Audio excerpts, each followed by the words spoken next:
Friends, स्वागत है आपका मेरे चैनल में। मेरा नाम है प्रियंका और आज मैं आपके लिए एक काफ़ी ज़्यादा इंपॉर्टेंट टॉपिक लेके आई हूँ जो कि है राष्ट्रपति और गवर्नर से रिलेटेड। तो इससे एक दो क्वेश्चन पक्का आता है, चाहे आपको कोई भी एग्जाम हो, upper PCS, lower PCS, RO, ARO या फिर वीडियो वीपीडीओ। तो इससे रिलेटेड एक दो आर्टिकल जरूर आता है एग्जाम में। तो आज हम शुरू करते हैं। Article number 52। Article number 52 the president of India, Bharat का एक राष्ट्रपति होना चाहिए। आर्टिकल नंबर 52 बात करता है इस बारे में। Article number 53 executive power of the union, मतलब कि कार्यपालिका की शक्ति राष्ट्रपति में निहित होती है। Article 54 election of president. Article 55 manner of election of president. Article 56 term of office of president. Article number 57 eligibility for election of president. Article number 58 qualification for election of president. Article number 59 conditions of president's office. Article number 60 और की बात करते हैं शपथ की। और फिर article number 61 impeachment procedure, impeachment of the president. Article number 62 power of the नहीं। आर्टिकल नंबर 123 ऑर्डिनेंस की बात, अध्यादेश लाने की शक्ति। और फिर power of president of consult supreme court 143। ठीक है, तो ये हमारे राष्ट्रपति से रिलेटेड जितने भी आर्टिकल हैं, जैसे कि आर्टिकल नंबर 52 प्रेसिडेंट भारत का एक राष्ट्रपति होना चाहिए। आर्टिकल नंबर 53 कार्यपालिका की शक्ति राष्ट्रपति में निहित होती है। आर्टिकल नंबर 52 के थ्रू इलेक्शन कराए जाते हैं राष्ट्रपति के। 55 के तहत manner of election of president, मतलब क्या तरीका होना चाहिए इलेक्शन का। Article number 56 term of office of president, क्या टर्म्स रहनी चाहिए। आर्टिकल 57 एलिजिबिलिटी की बात करते हैं, री इलेक्शन के लिए दोबारा मतलब निर्वाचित किए जा सकते हैं राष्ट्रपति। Article number 58 qualification of election of president, qualification की बात करते हैं। Article number 59 conditions of president's office, मतलब कि भारत के राष्ट्रपति की क्या कंडीशंस होनी चाहिए, मतलब किसी लाभ के पद पर न हो और भारत का एक नागरिक हो और 35 वर्ष की आयु पूरी कर चुका हो। और आर्टिकल नंबर 60 शपथ की बात होती है इसमें कि प्रेसिडेंट को शपथ कौन दिलाता है, तो किसी सुप्रीम कोर्ट का मुख्य न्यायाधीश या फिर जो 33 और अलग कतर जज हैं वरिष्ठ नागरिक सुप्रीम कोर्ट के, वो। आर्टिकल नंबर 61 इम्पीचमेंट की बात होती है, मतलब राष्ट्रपति को हटाने की बात की जाती है इम्पीचमेंट के थ्रू, मतलब महाभियोग के थ्रू ही हटाए जा सकते हैं। Article number 123 article number 123 power of president of promulgate ordinance, मतलब अध्यादेश लाने की शक्ति, मतलब किसी भी अध्यादेश को लाया जा सकता है। आर्टिकल नंबर 23 के थ्रू।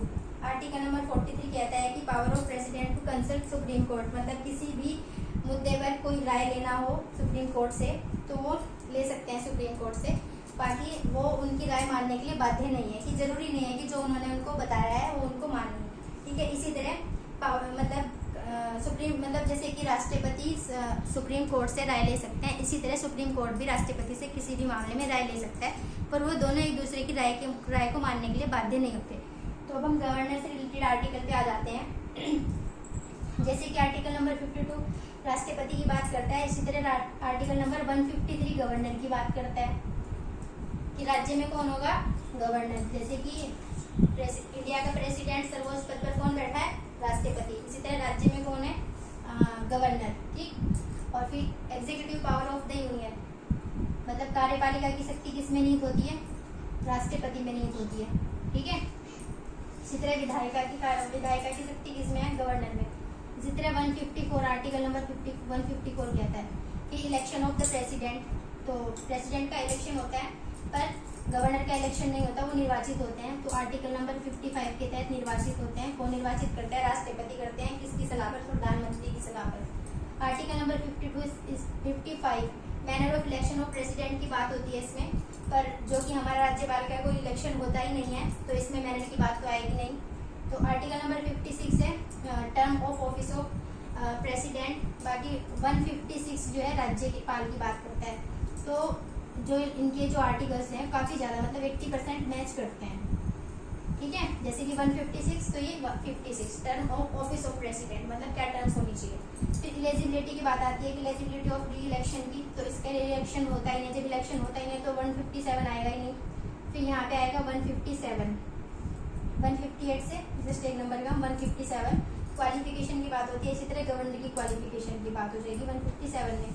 159 में क्या होगा, कंडीशंस ऑफ प्रेसिडेंट है, तो यहाँ पे 157, 158 में गवर्नर की कंडीशंस की बात हो जाएगी। फिर 159 बात करता है कि शपथ की, ठीक है। वो तो जैसे कि 60 में क्या है, कौन शपथ दिलाता है प्रेसिडेंट को, सुप्रीम कोर्ट का न्यायाधीश या फिर वरिष्ठ न्यायाधीश, ठीक है। और आर्टिकल नंबर 61 ये इम्पीचमेंट की बात होती है इसमें। बाकी एक आर्टिकल ये याद रख लेना, जैसे 123 procedure of president of promulgate ordinance, अध्यादेश लाने की शक्ति 123 के तहत किसको है, प्रेसिडेंट को है। इसी तरह 213 के तहत 213 मतलब 213 के थ्रू राज्यपाल अध्यादेश ला सकते हैं राज्य में, ठीक है।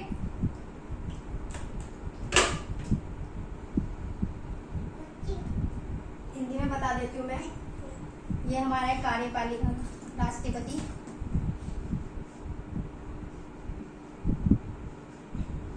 भारत का एक राष्ट्रपति होगा, एक राष्ट्रपति का पद, ठीक है। यहाँ पे पद की बात होती है, आर्टिकल नंबर 52। आर्टिकल नंबर 53 कार्यपालिका, कार्यपालिका की शक्ति किस में नहीं होती है, राष्ट्रपति में, ठीक है, कार्यपालिका। फिर ये है प्रेसिडेंट की इलेक्शन ऑफ प्रेसिडेंट, निर्वाचन,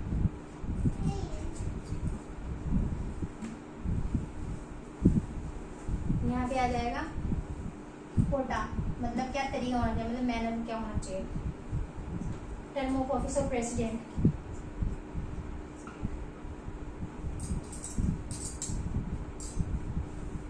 कार्यकाल कितना होना चाहिए, कार्यकाल।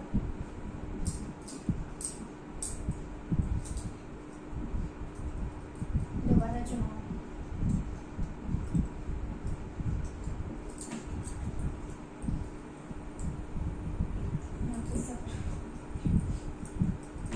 योग्यता,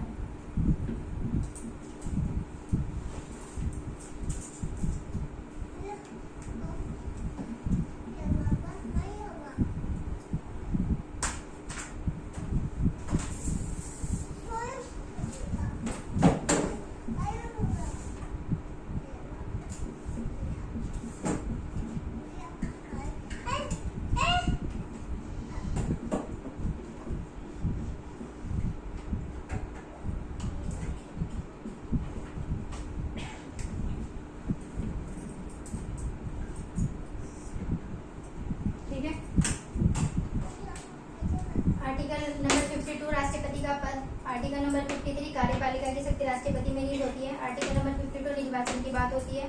55 कोटे की बात होती है। और 56 आर्टिकल 56 टर्म मतलब कार्यकाल कितना होगा, टर्म ऑफ।